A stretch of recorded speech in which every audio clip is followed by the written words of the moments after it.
Et bonjour Twitch, bonjour à tous et bienvenue pour ce nouvel épisode de notre émission Qui sera l'élu? Donc on essaiera en tout cas de recevoir la quasi-totalité des candidates et candidats à l'élection présidentielle de 2022.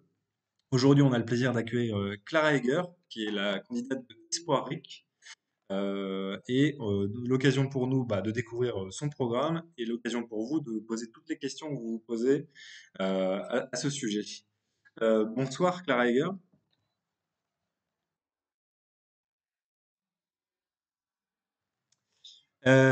Est-ce que du coup pour commencer, vous pouvez vous présenter succinctement, vous présenter un peu plus dans le détail que vous voudrez pour permettre aux gens qui vous connaissent un peu moins de connaître votre parcours et savoir comment vous en êtes arrivé à... alors attendez, j'ai un petit problème de son apparemment, encore une fois. Est-ce que vous pouvez reparler Clara s'il vous plaît?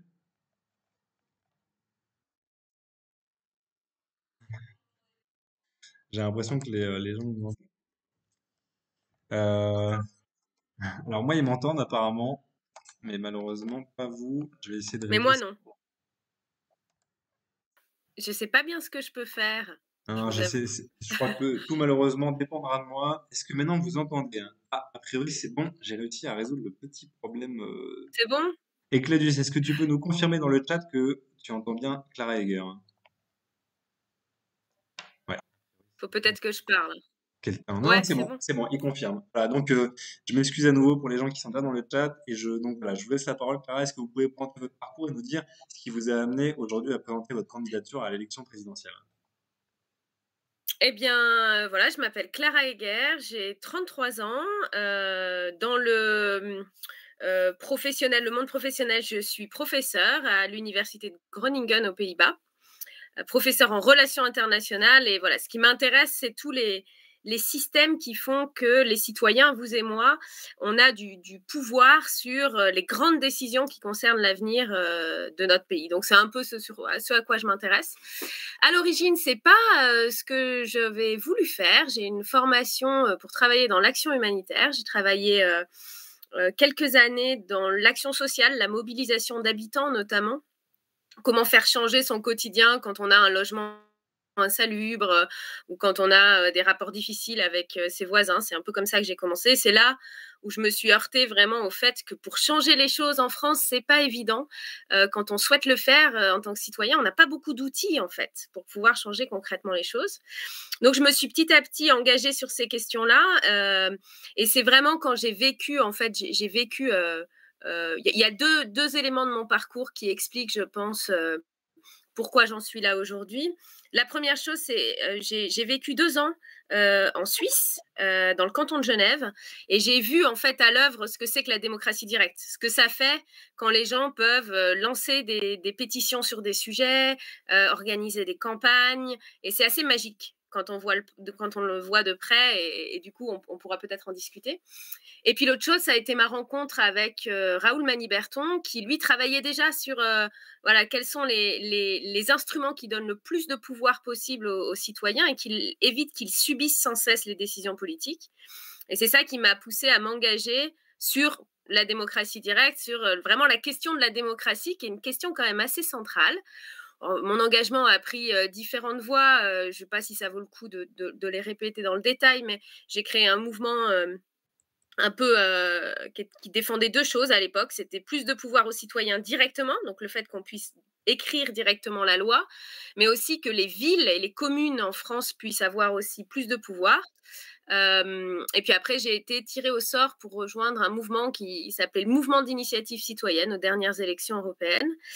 Et je dois dire que j'ai pas choisi, moi, personnellement, d'être candidat à la présidentielle. Je pense, je le dis souvent sous forme d'humour, je pense qu'il faut être un peu fou pour vouloir faire ça, parce qu'il y a un sens quand même des responsabilités que ça implique et de la difficulté du travail que ça implique.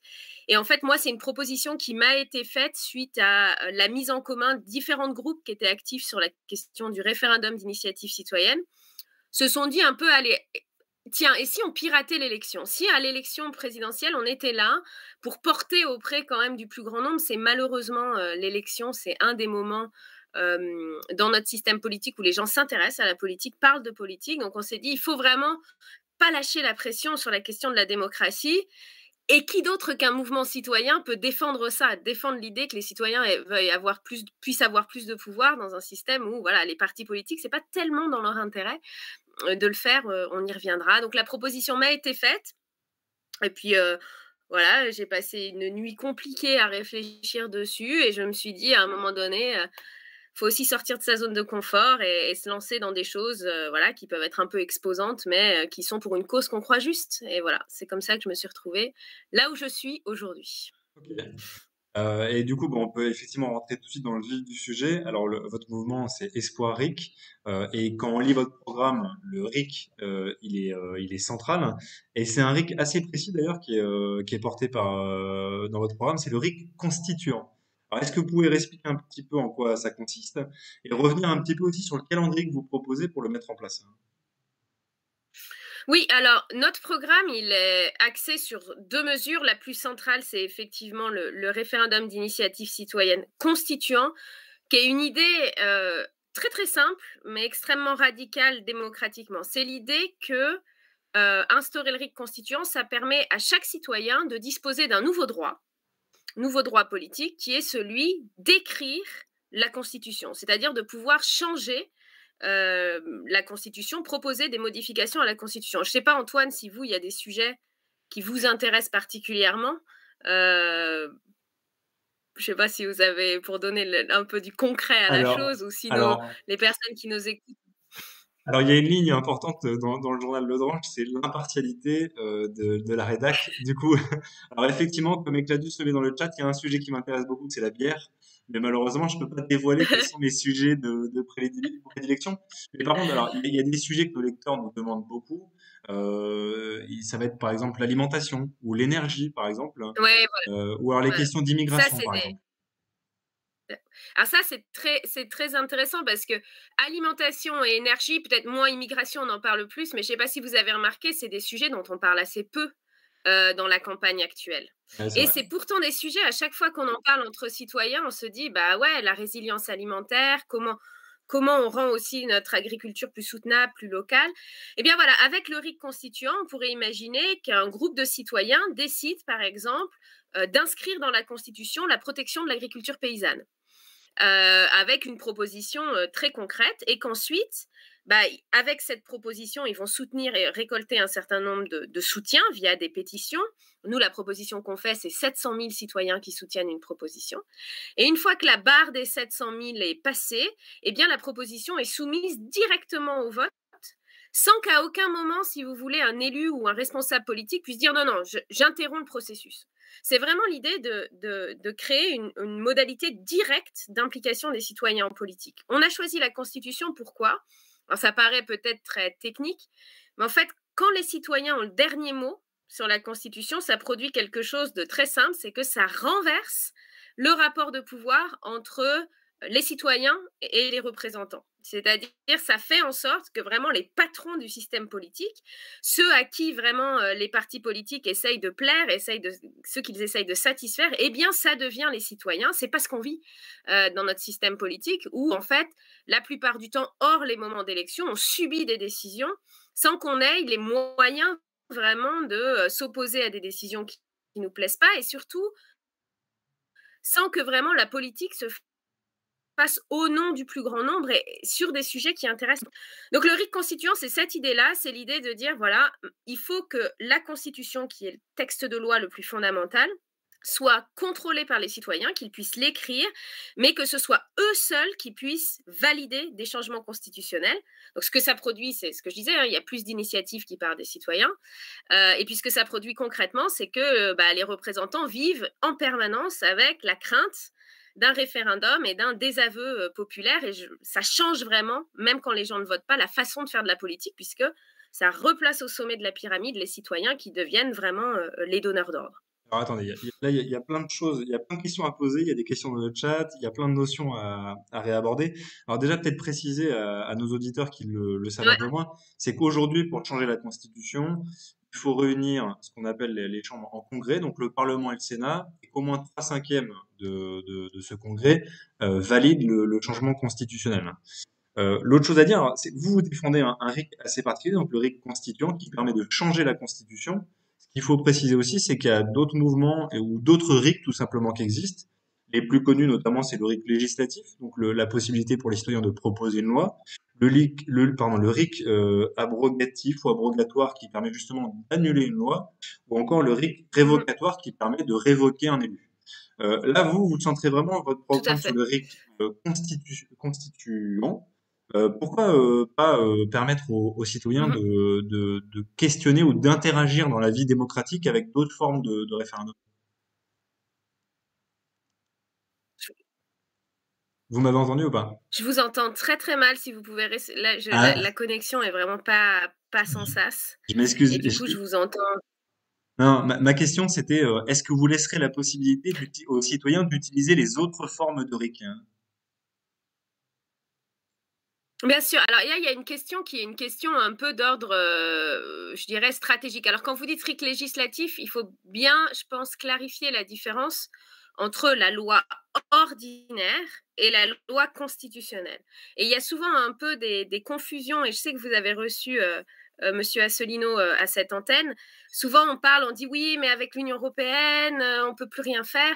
Bon, le RIC législatif, dans un système où il y a l'Union européenne, c'est vrai qu'il pose problème puisque la loi ordinaire, elle est inférieure au traité européen. Donc on pourrait imaginer qu'avec un RIC législatif, les citoyens prennent une décision et elle ne s'appliquera pas parce qu'elle est contraire au traité européen. Donc nous, c'est une raison aussi pourquoi on choisit le RIC constitutionnel.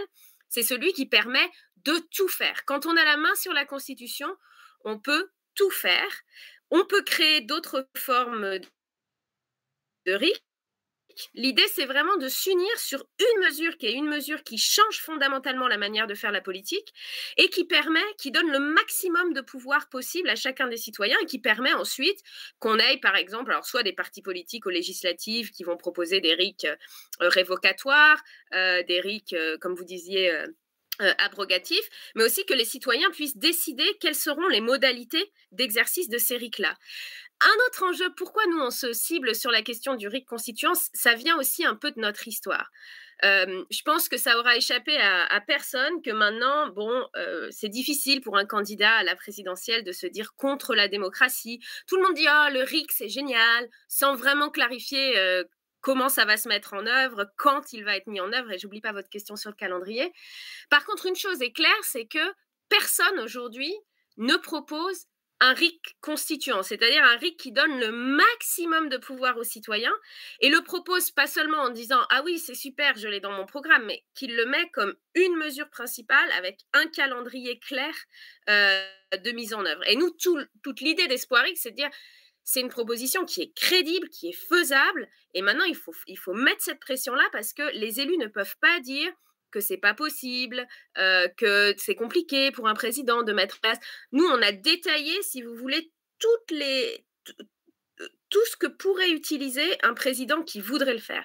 Et les freins, je pense que c'est important de le dire, c'est pas des freins techniques, c'est purement des freins politiques. C'est le fait que les partis politiques et tous ceux en lice à l'élection présidentielle jusqu'à présent n'en font pas une mesure principale et ne clarifient pas vraiment comment ils vont mettre en place le RIC constituant. Or, sur ces enjeux-là, le diable est dans les détails. La plupart des pays qui se sont fait avoir, c'est-à-dire qui ont élu des partis qui ont dit oui, oui, oui, je suis pour le pouvoir citoyen, eh bien, se sont retrouvés avec des outils qui sont impossibles à utiliser parce que c'est trop dur. Soit parce que il faut des seuils de signature, il faut le soutien de 1, 2, 3 millions de citoyens, ou parce que le référendum, eh bien, il y a plein de conditions qui s'ajoutent pour qu'un référendum soit valide, par exemple le taux de participation ou le nombre de personnes soutenant la mesure. Bah, justement, on a Peut-être une je peux dire un question, mot, Antoine. Allez, une petite allez. question du chat, c'est est-ce que selon vous, du coup, le RIC, c'est une condition indispensable à une démocratie saine? Est-ce qu'il n'y a pas d'autre moyen? Est-ce que c'est vraiment Oui, la condition sine non, qua non? il n'y a pas. Ah, moi, je remercie parce que ça, c'est une excellente question. Et aujourd'hui, je regrette un peu que beaucoup de partis politiques sèment la confusion sur la démocratie. On entend tout et n'importe quoi, des mesures qui sont aussi très bonnes. Moi, je pense à la reconnaissance du vote blanc, à l'instauration de la proportionnelle. Mais ce qu'il faut comprendre, c'est le RIC constituant, c'est juste pas au même niveau. Le RIC constituant, une fois que vous avez, par exemple, on dit à partir d'un certain niveau de vote blanc, on annule une élection. Bon, c'est bien, mais ça ne me donne pas un droit en plus à moi, citoyen. En fait, voilà, l'élection est annulée, et puis il y aura d'autres candidats, et puis je continuerai à élire, en fait. J'ai pas le droit d'écrire la Constitution et j'ai pas le droit de valider des changements constitutionnels. Le RIC constituant, c'est les représentants craignent les choix, ils les respectent. Et c'est pour ça qu'on a les pays qui ont le RIC constituant, ça a des effets dans la vie de tous les jours. Ils ont aussi des économies qui sont plus locales, des politiques d'immigration qui aussi ne sont pas au bénéfice toujours des grandes entreprises qui sont très favorables aussi à avoir de la mobilité de main-d'œuvre peu chère. Je pense à ces sujets-là parce que c'est ceux que vous mettez sur le tapis. Ça a des effets très très forts parce que quand il faut convaincre l'ensemble des citoyens que la politique menée, elle est juste, eh bien, du coup, on a des politiques complètement différentes qui se mettent en place sur des sujets d'importance dans la vie des gens. Et le changement est bien plus fort que de dire, bon, bah, je vais changer de politique économique. Ça, c'est un changement à la marge.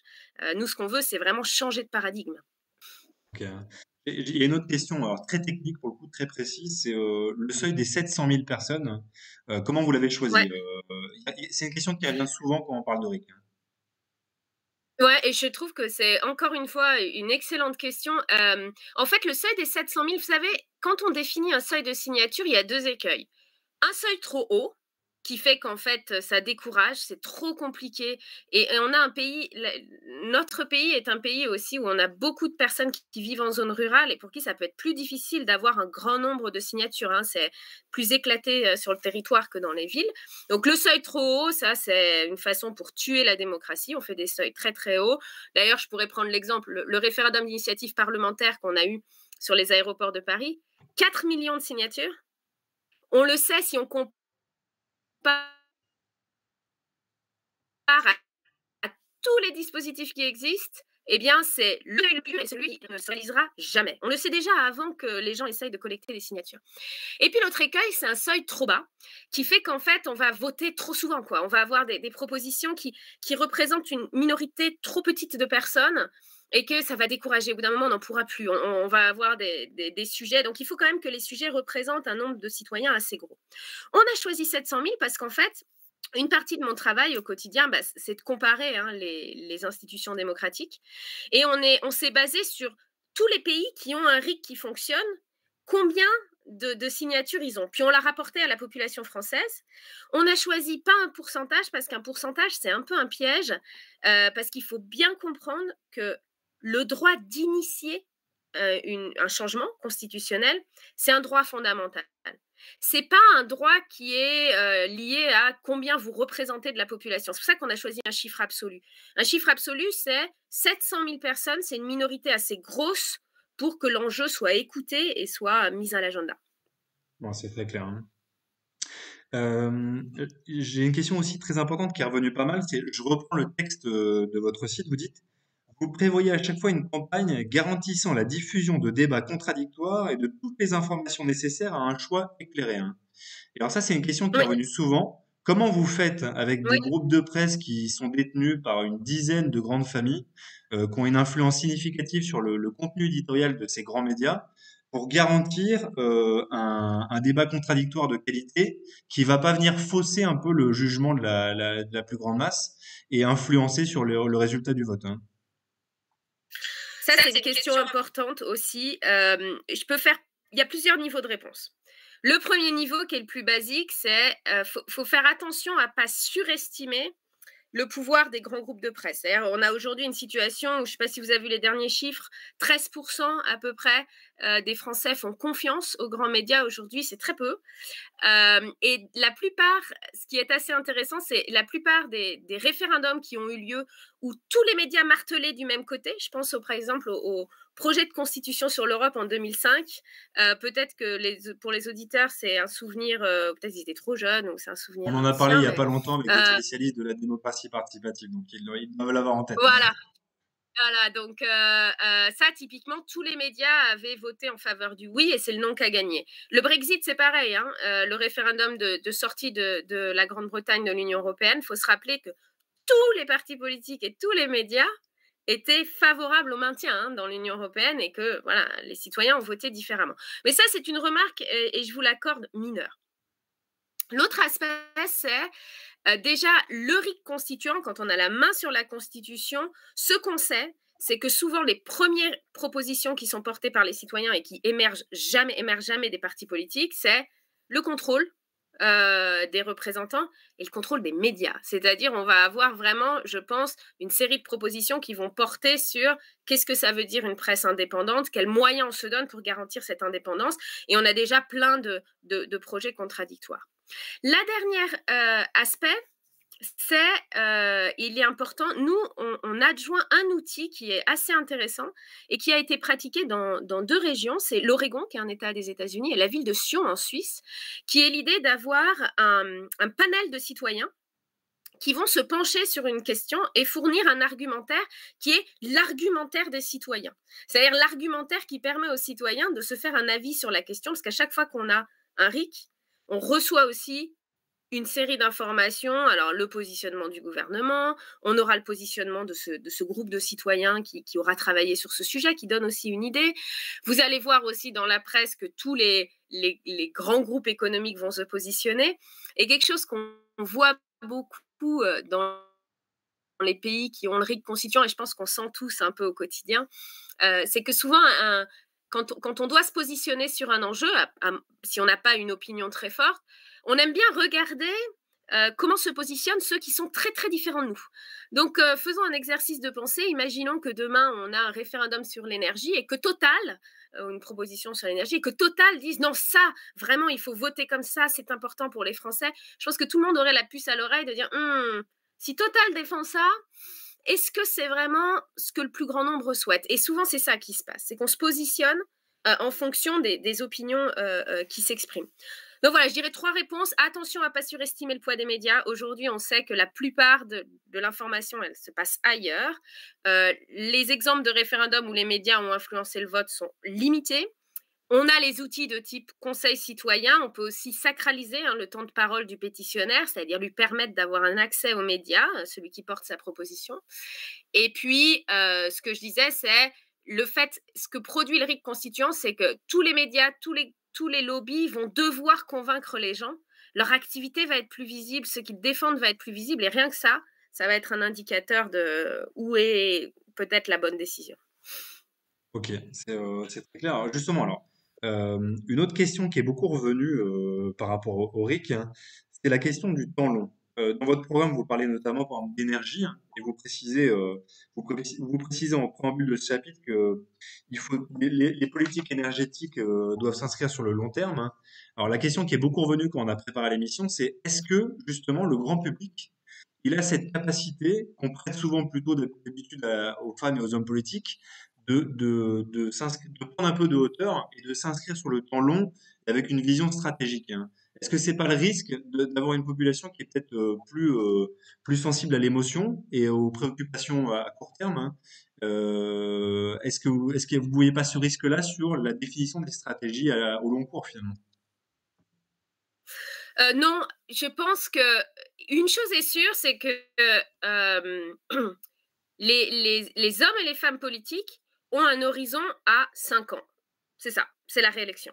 Et parfois, c'est une bonne chose, parce que le fait qu'on ait des mandats comme ça et des réélections, ça oblige les représentants politiques à s'intéresser un peu à ce que souhaitent les citoyens. Mais la plupart, par exemple, je pense à l'échec des grosses négociations sur la question de l'écologie ou du climat. On l'a vu avec la COP26, on a beaucoup ce qu'on appelle des mini-traités, c'est-à-dire des traités où il n'y a rien dedans, mais qui sont juste un peu de gesticulation politique. Pourquoi? Parce qu'en fait, aujourd'hui, aucun élu n'a intérêt à s'engager sur des mesures qui l'engagent plus loin que son mandat, parce que lui, ce qu'il veut, c'est des gains rapides pour la réélection dans 5 ans. Donc, ce qu'on voit en général, c'est qu'en début de mandat, on fait les mesures un peu impopulaires parce qu'on a une bonne popularité. Et puis, en fin de mandat, alors là, c'est la foire à la promesse, on y va. Alors là, on est sur court-termisme, quoi. On est sur les 4, 5, 6 mois qui vont être au niveau de l'élection. Les majorités, en revanche, sont beaucoup plus stables, beaucoup plus long terme. Pourquoi? Parce que les majorités des citoyens, elles doivent se projeter sur qu'est-ce qui va se passer pour mon activité économique si du jour au lendemain, il y a une nouvelle taxe sur l'environnement.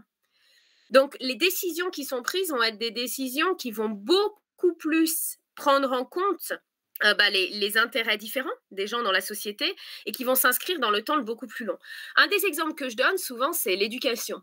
Et c'est vraiment quelque chose c'est un parent pauvre de cette campagne. On en parle assez peu et pourtant, il y a beaucoup de choses à dire. Les programmes de réforme, même les plus ambitieux sur nos systèmes éducatifs, sont des programmes qui modifient les choses à large. Alors que quand on voit toutes les propositions d'associations qui sont vraiment actives dans le domaine de l'éducation, ou soit des citoyens, on est sur des propositions beaucoup plus ambitieuses en fait, beaucoup plus de long terme, de dire mais qu'est-ce que ça veut dire aujourd'hui former des jeunes et des citoyens qui sont capables de se positionner sur des sujets alors qu'on a une abondance d'informations. Et ça, c'est pas ce que je dis ici, c'est vraiment pas du ressort de mon opinion. En fait, ce qu'on observe, c'est que tous les pays qui ont le RIC constituant ont des politiques beaucoup moins court-termistes que les pays qui n'ont pas cet outil-là. Parce que quand on veut convaincre la majorité, il faut trouver, c'est dynamique de compromis, d'évolution pas à pas, qui font que on se projette sur des grandes temporalités. Aussi parce que le RIC, c'est un outil de la décision lente. La démocratie, c'est la décision lente. Donc, on est sur quand même entre le moment où une proposition se lance et il y a un vote, parfois il y a 8-9 mois, 1 an. Donc c'est quand même des propositions qui s'inscrivent aussi dans une mise en œuvre dans le temps long, comme une sélection. Et sur la question de l'émotion, alors c'est une question qui est revenue pas mal. Je prends un exemple un peu caricatural, celui de la peine de mort. Ouais. Un fait divers terrible se produit en France avec, vous pouvez l'imaginer, un crime terrible qui implique, la volonté d'une grande masse de rétablir la peine de mort. Hein. Est-ce que là, il n'y a pas un risque, que le grand public, que les citoyens dans une grande masse, soient plus sensibles à l'émotion? On prend souvent l'exemple de la peine de mort parce qu'il y a des sondages qui paraissent souvent en montrant qu'une majorité de Français, en fait, d'après les sondages, alors ils sont à prendre avec des pincettes, serait favorable à son établissement. Je pense, là encore, c'est un bon exemple. Et d'ailleurs, en fait, il y a quelque chose qui est vrai, c'est que l'émotion et le court-termisme, il est vraiment le fait des responsables politiques. Je ne sais pas si vous vous rappelez,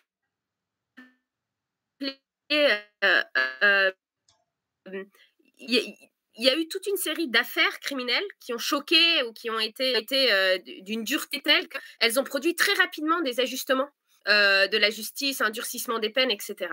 Ce risque-là, le risque d'une politique émotionnelle pour satisfaire des majorités de court terme, c'est vraiment le risque des systèmes représentatifs. C'est un élu qui dit « je sens dans mon nez que l'opinion va dans ce sens-là, le vent tourne, alors je prends une mesure tout de suite et j'ai la capacité de le faire, puisqu'aujourd'hui, et on en reviendra sur peut-être les autres aspects de notre pouvoir, comme on a un pouvoir qui est très concentré en France, le risque, c'est d'avoir des décisions qui sont comme ça, prises par une minorité de personnes dans le moment, à chaud, dans l'émotion.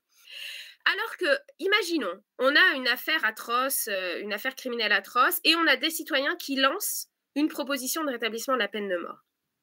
Ils vont devoir avoir le soutien de 700 000 citoyens. Alors là, je vous avoue que l'émotion va tomber quand même, parce que 700 000 citoyens, il faut aller chercher.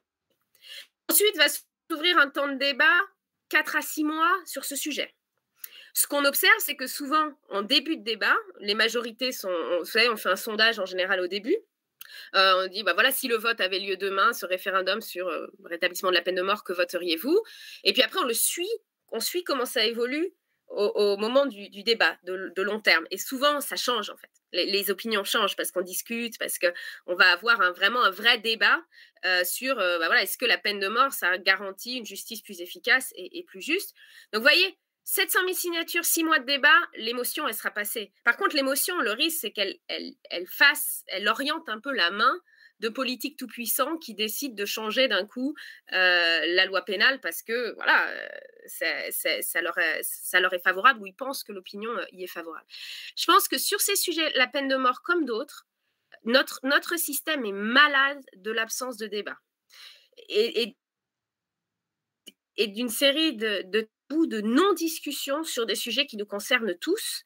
Et quand on aura des discussions, cet outil du RIC constituant, c'est vraiment l'idée de enfin renouer avec le débat démocratique et arrêter d'avoir des cristallisations d'opinions, je trouve, complètement absurdes. Et ce qui est intéressant, c'est que ça a évolué, notre système politique a évolué assez mal. J'entendais les débats sur l'abolition de la peine de mort en 81, où les débats étaient beaucoup plus respectueux des divergences d'opinion que ce n'est le cas aujourd'hui. On avait moins de dire « oh là là, il y a les fascistes qui s'expriment, oh là là, il y a les islamo-gauchistes irresponsables qui s'expriment ». On avait cette idée de dire « bah non, la démocratie, c'est aussi devoir combiner, concilier des opinions différentes ». Alors, vous parlez de débattre justement de grands sujets qui impliquent tous les citoyens. Il y a eu des initiatives qui se sont lancées durant le mandat d'Emmanuel Macron. Alors, on se rappelle bien sûr le grand débat national, hein, et un peu sa petite sœur, la Convention citoyenne pour le climat. Qu'est-ce que vous pensez de ces initiatives qui ont visé à la fois à remettre du débat citoyen au centre de la construction de la loi et à refaire participer les citoyens à l'action du gouvernement? Quel bilan vous tirez de ces tentatives? Est-ce que vous pensez que c'est pas aussi un bon moyen de redonner du pouvoir aux citoyens? Bah non, parce que ça leur donne pas de pouvoir. Et ça, je crois qu'on l'a vu. La grande différence entre la démocratie participative et la démocratie directe, qui est fondamentale et qui explique pourquoi nos élus adorent la démocratie participative, mais abhorrent la démocratie directe, c'est que la démocratie participative, c'est l'idée de faire discuter les gens, les faire travailler sur des propositions, alors que la décision finale revient aux élus. Ce qu'ils feront de cette proposition et les cadres du débat, c'est eux qui le fixent. La démocratie directe, c'est l'inverse. C'est l'idée de dire les élus travaillent, ils font leur boulot, et les citoyens décident si la qualité du travail elle est bonne et si eux ils veulent lancer une initiative parce qu'ils trouvent que le travail est mal fait. Donc là, le changement de philosophie il est complètement différent. Quand même, à la fois sur ces deux dispositifs, la Convention citoyenne sur le climat et le grand débat. Je ne sais pas si vous vous rappelez, mais au moment où ce grand débat a été lancé, on a découvert que les thèmes et les algorithmes, en fait, les résultats étaient quasiment déjà connus avant qu'ils se lancent. On avait un mouvement social dans la rue qui demandait des droits politiques. C'est-à-dire, c'est un truc fondamental de dire nous voulons décider. Nous voulons le RIC. D'ailleurs, soit dit en passant, le RIC, cette mesure, l'idée que les gens puissent écrire la loi, est soutenue par 75% des Français. C'est gros, quoi. Et la réponse, c'est on va discuter de tout sauf de ça. Moi, je dis, quand c'est comme ça, quand on a des grosses majorités qui soutiennent quelque chose et des élus qui sont complètement imperméables à cette revendication, alors la démocratie a un problème. Et qui trouvent tous les moyens possibles et inimaginables pour dire aux gens on va vous faire discuter d'autres choses, je vous ai entendu, vous voulez parler, alors parlez. Mais au final, voilà, si la décision est prise ailleurs, ça n'a aucun intérêt d'avoir ces dispositifs-là. Pareil sur la Convention sur le climat. Je trouve ça absurde et intolérable de faire travailler des gens longtemps sur un sujet, leur faire prendre sur leur temps, annoncer qu'on prend au sérieux leurs compétences et à l'issue de ça, décider quelle mesure sera mise en œuvre ou pas. Décider de dire, vous savez, c'est un peu comme les cahiers de doléances dans les systèmes, dans les systèmes monarchiques. Donnez-moi vos revendications, je déciderai celles que je vais mettre en place ou pas. Ça, c'est pas satisfaisant. C'est pas ça qui crée une démocratie qui fonctionne et qui respire. Alors, on a reçu deux spécialistes de la démocratie participative il y a 2 semaines, et justement, alors, ils nous disaient que un des écueils de la Convention citoyenne pour le climat, c'est qu'on a laissé les citoyens rédiger eux-mêmes directement des propositions de loi qui finalement se sont avérées non constitutionnelles, hein, ou non applicables en l'état. Et du coup, est-ce que la proposition que vous faites de laisser justement les citoyens formuler directement des propositions de réforme constitutionnelle amène pas au même risque finalement? Bah non, parce que alors ça, c'est marrant. Bon, je vais essayer de faire ouais, j'allais faire un hommage. C'est marrant cette sensation aussi ou cette tendance des milieux un peu de l'éducation. Je veux dire, on a une déformation professionnelle, hein, on est prof, donc on pense que les gens peuvent pas se passer de nous pour écrire des choses. C'est un travers professionnel que je retrouve ici. Non, alors nous, la façon, alors il y a des critères. Nous, on met des critères sur une proposition acceptable, c'est qu'en fait qu'elle ait un seul objet. C'est-à-dire qu'on n'aille pas des propositions qui mixent questions climatiques, questions économiques, parce que sinon, le vote est complètement fouillis. Ah, donc ça, c'est des critères de forme. Après, tout ce qui est, si elle est constitutionnelle ou pas, en fait, ça n'a aucun intérêt pour notre proposition, puisque comme les citoyens vont écrire la Constitution, en fait, celui qui écrit la Constitution, c'est celui qui décide qu'est-ce qui est constitutionnel ou pas. Donc ça, cet écueil n'aura pas lieu. Et je crois qu'il ne faut pas oublier que quand un citoyen va devoir écrire la totalité d'un article constitutionnel, à plusieurs ou seul, la première chose qu'on va faire, c'est aller voir sur les sujets qui nous intéressent des associations, des juristes, des personnes, des experts en fait, c'est-à-dire des personnes qui vont aider à rédiger quelque chose. Aucun citoyen va engager une énergie incroyable à rédiger une proposition dont il sait qu'elle est tellement farfelue que ça va être dur d'avoir 700 000 signatures. En fait, ce qui va se passer, c'est qu'on va, toutes nos associations, et franchement, on a la chance de vivre dans un pays où il y a une richesse associative aujourd'hui, qui joue un rôle en plus très faible dans la décision politique comparée à des gros lobbies économiques, et ben, ces associations-là, elles vont jouer ce rôle-là de conseil. Et d'ailleurs, dans la proposition, alors on ne l'a pas écrit dans le texte constitutionnel, mais souvent, quand il y a le RIC constituant, ça s'associe de services de soutien, en fait. C'est-à-dire de services qui sont là pour aider les citoyens à répondre à leurs questions sur qu'est-ce qui est acceptable, et puis à les diriger sur des experts sur ces sujets. Ok, non, c'est important. Alors, enfin, il y a une dernière question qui est revenue beaucoup, c'est qu'est-ce que vous pensez des autres mécanismes de démocratie directe qui pourraient s'appliquer, notamment, alors, il y a le Sénat citoyen qui est revenu beaucoup, qui est un Mhm. moyen assez clair, hein, en tout cas, d'impliquer des citoyens qui seraient tirés au sort, hein, d'exercer un pouvoir direct au sein des institutions. Alors encore une fois, et peut-être qu'on pourra parler de l'autre pied de notre programme qui est le rôle du président. Moi, je trouve ça génial qu'il y ait cette effervescence sur les modalités de changer la démocratie.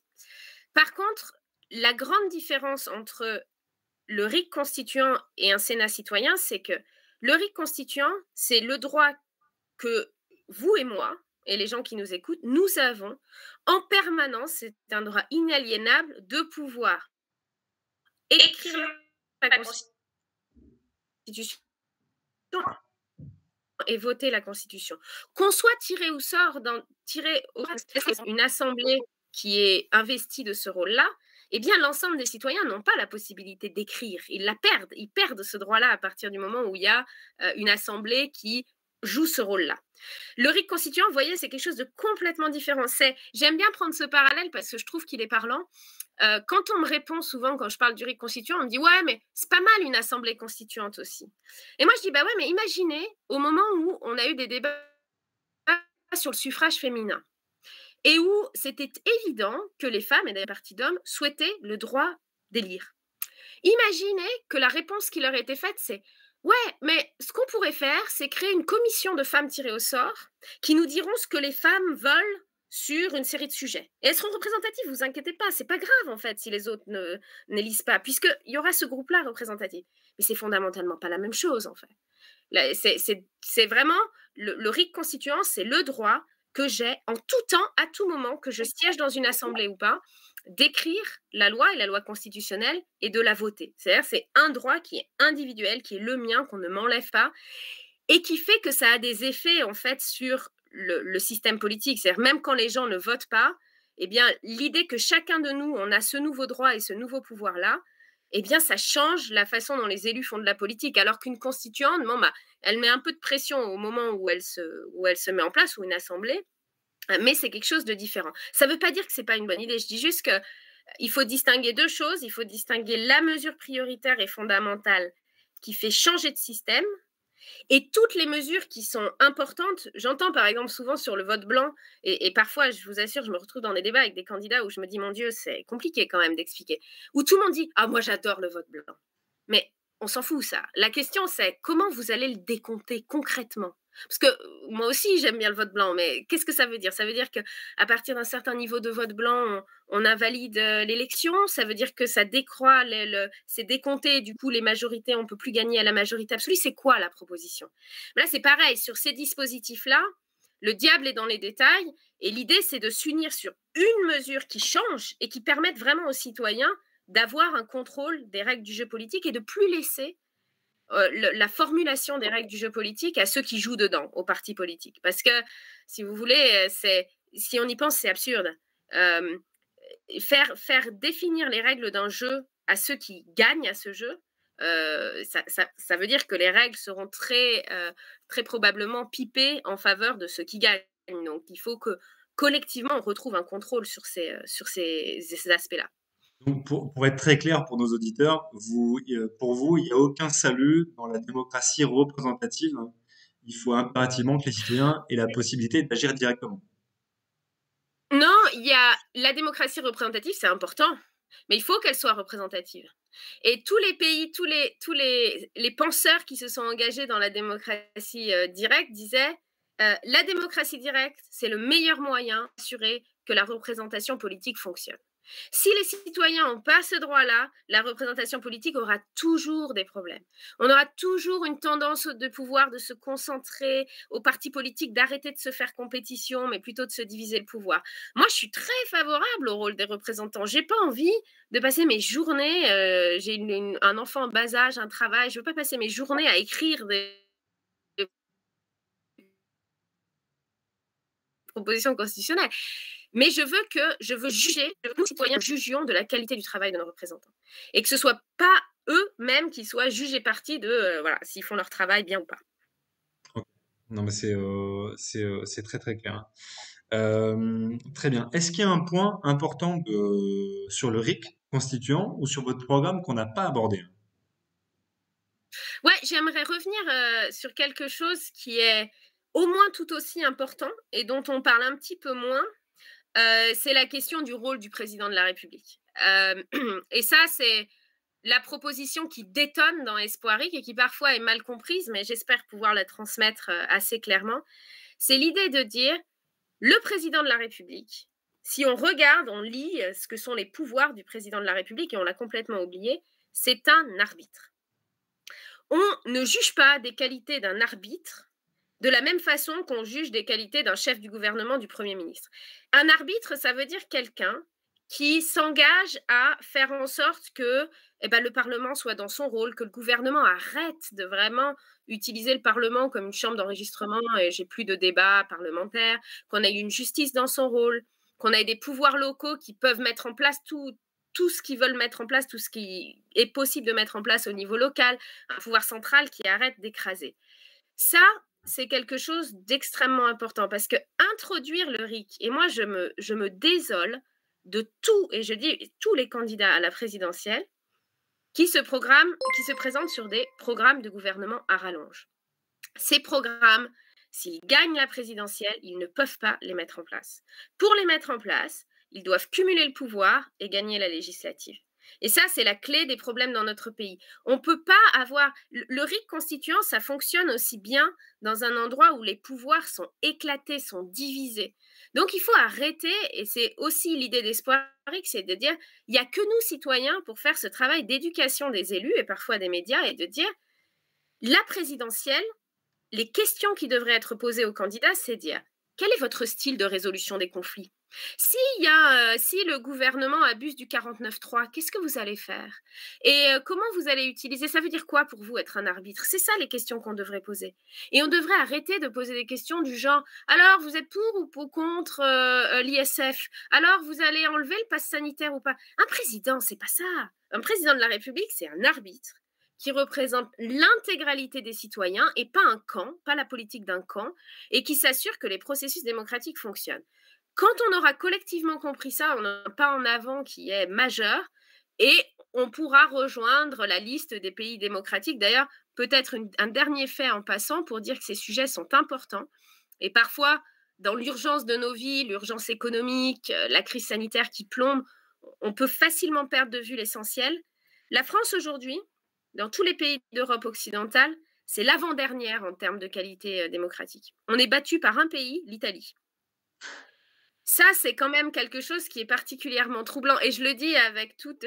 mon conjoint est italien, donc il n'y a rien de personnel contre les Italiens. Mais oui, on perd en qualité démocratique Et parce qu'on perd en qualité démocratique, on a les urgences économiques et sanitaires qu'on connaît.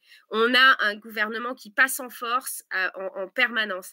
Et si ces sujets-là sont pas centraux dans la présidentielle de 2022, bah moi j'ai peur que en 2027, on soit dans une situation qui soit encore plus catastrophique sur nos droits politiques. Donc il faut vraiment, vraiment pas se tromper de combat. Il y a beaucoup de réactions sur le classement de le classement de la France, sur les Italiens dans le chat également, et aussi sur la fonction présidentielle. Alors parce que je pense qu'il y a aussi beaucoup de citoyens qui espèrent quand même de la part du président un peu plus qu'un rôle d'arbitre, hein, mais qui donne une impulsion, une direction. Si vous parlez de l'ISF, on a vu quand même que c'est une impulsion d'Emmanuel Macron de supprimer l'ISF. Donc j'ai l'impression qu'il y a quand même beaucoup D'accord. il y a quand même beaucoup de citoyens qui attendent ça du président quand ils mettent le bulletin dans l'urne. Attention, hein. Moi, je pense qu'à Espoiric, en tout cas le projet que je porte, l'impulsion, la vision, elle est claire. C'est des politiques plus inclusives, plus apaisées, Et ça, si vous me demandez ma vision, je pense que je peux faire rêver avec ça. Je suis d'accord qu'on demande des visions. Ça, c'est important qu'on demande des projets. Mais un projet, moi, c'est marrant parce qu'à chaque fois que j'interpelle des candidats, je dis, c'est quoi votre projet? Alors, on va enlever l'ISF, puis on reconnaîtra le vote blanc, puis on mettra en place des jurys citoyens, puis on enlève... Mais ça, c'est pas un projet. Ça, c'est une liste des courses. Et vous allez faire ça. Bon. En plus, souvent, les mesures sont contradictoires les unes avec les autres, mais passons. Un projet, c'est dire, c'est quoi la France que vous voulez? Elle ressemble à quoi? Dites-moi un peu, donnez-moi du goût un peu sur ce que ça veut dire. Et ça, voilà, au sein d'Espoiric, nous, la France qu'on veut, c'est une France qui est apaisée, sur laquelle on peut discuter, on peut débattre. C'est une France qui est inclusive.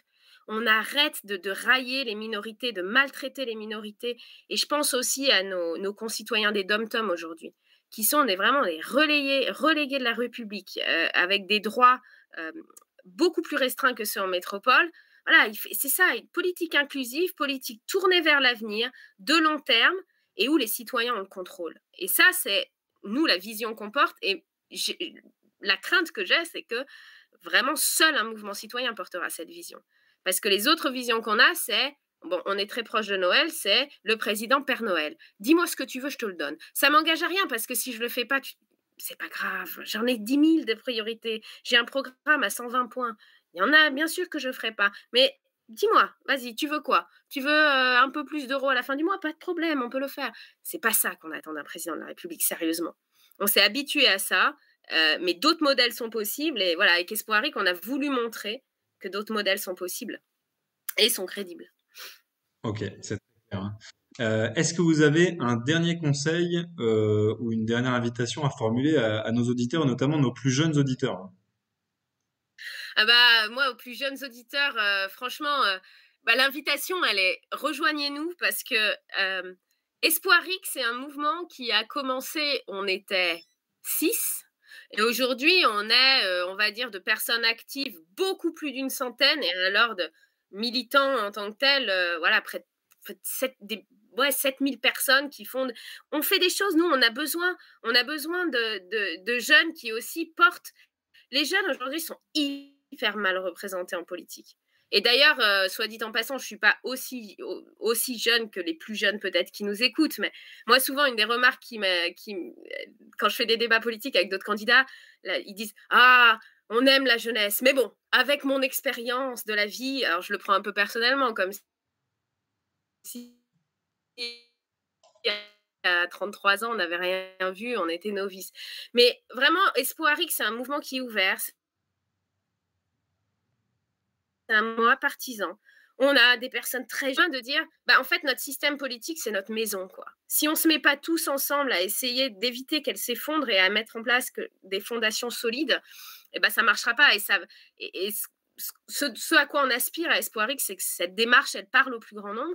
Et en tout cas, si vous vous dites, j'attends un peu pour m'engager, ce sera trop tard, hein. Je veux dire, pour un mouvement citoyen, c'est dur d'aller chercher les signatures, d'être présent. Donc, on a besoin de toutes les énergies. Ça peut être relayer des trucs sur des réseaux sociaux, et aider l'équipe communication. Voilà, ça, c'est... vous êtes les bienvenus. Ok, Et d'ailleurs, Espoiric a un site internet, et je vois ma responsable com, excusez-moi, je vois ma responsable com qui fait ah, donc Espoiric, un site internet, espoiric2022.fr. On a une permanence d'accueil. Alors moi, tous les mardis soirs, je fais un live de réponse aux questions. Donc, je suis sur Facebook pendant 3 quarts d'heure. Et ça, c'est suivi d'une permanence aux militants le mardi soir, ouverte. Vous pouvez venir, même si c'est pour poser des questions, dire oh là là, qu'est-ce que vous voulez faire. N'hésitez pas à nous rejoindre et à nous solliciter. Bah, il y a Tréfiala qui a la gentillesse d'avoir mis le lien dans le chat, donc ceux qui sont intéressés C'est pourront aller gentil. le parcourir et parcourir un peu le programme et revenir un peu sur cette notion effectivement de fonction du président et plus de détails aussi sur ce RIC constituant. Merci beaucoup, Clara Heger, pour cet échange. Pour les Merci auditeurs, Antoine. on recevait Clara Heger de Espoiré qui nous présentait du coup son programme dans le cadre de sa candidature pour les présidentielles de 2022. Moi, il me reste à vous souhaiter bon courage pour la collecte des parrainages. J'imagine que c'est la grosse actualité en ce moment parce que tous les candidats sont à la Ouais, recherche de ça leur nous parrainage. occupe. J'imagine. Ouais. Pour nous, on se retrouvera demain matin, en tout cas avec Sylvain et Florent qui auront la gentillesse, la joie d'animer la grâce matinale et sur lequel je pense qu'ils manqueront pas de revenir sur cet entretien avec Clara Heger. On vous donne sinon après rendez-vous lundi pour la conférence de rédac qui sera streamée bien sûr, hein. Et pour le reste, bah, je vous invite à vous inscrire sur le serveur Discord pour poser toutes vos questions et bien sûr à vous abonner au journal pour suivre toute l'actu et bénéficier de tous nos contenus. Clara Heger, merci encore beaucoup pour cet échange et très bonne soirée. Merci Antoine, merci à tous, bonne soirée.